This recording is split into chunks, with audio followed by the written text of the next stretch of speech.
Ito na guys, ready to serve na ang aking simpleng lutong pinakbet dito lang sa bahay. Yummy! Hello guys, magluluto tayo ng pinakbet. Ito yung isasahog ko. Bite size chicharon. Ayan, nakikita nyo yan. Ayan, andyan na lahat yung mga gulay. Pero yung ibang tomato ko marami sa ilalim. Bawang, tapos luya, ganyan. Tapos ito, instead na meat, fresh meat ang natin, isasahog ko ay bite size chicharon siya. Ayan guys, yung may laman-laman siya. Ayan, ilagay ko muna dyan sa ibabaw. Ayan, pero yung mga gulay-gulay natin, ayan, dyan na lahat-lahat. Pinagsama-sama ko na lahat-lahat. Ayan. Okay, kaya takpan na natin, and then okay. Ito na guys. Kumulo na siya. Kaya ayan. Okay.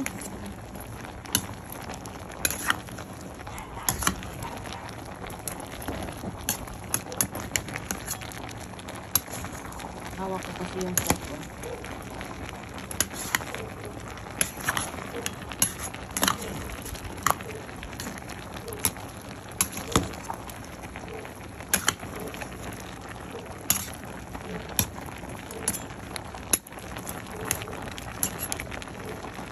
Pan muna natin. Ayan guys, nabaliktad na natin.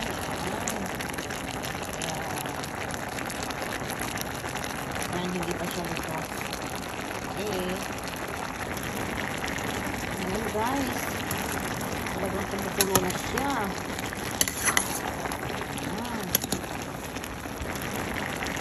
Ayan guys, talagang tumutulo na siya.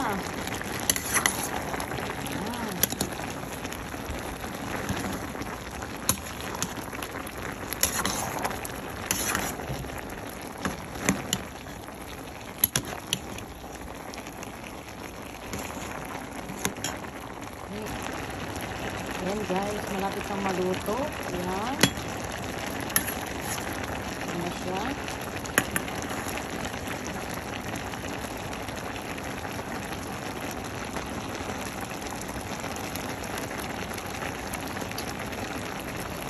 Ayan.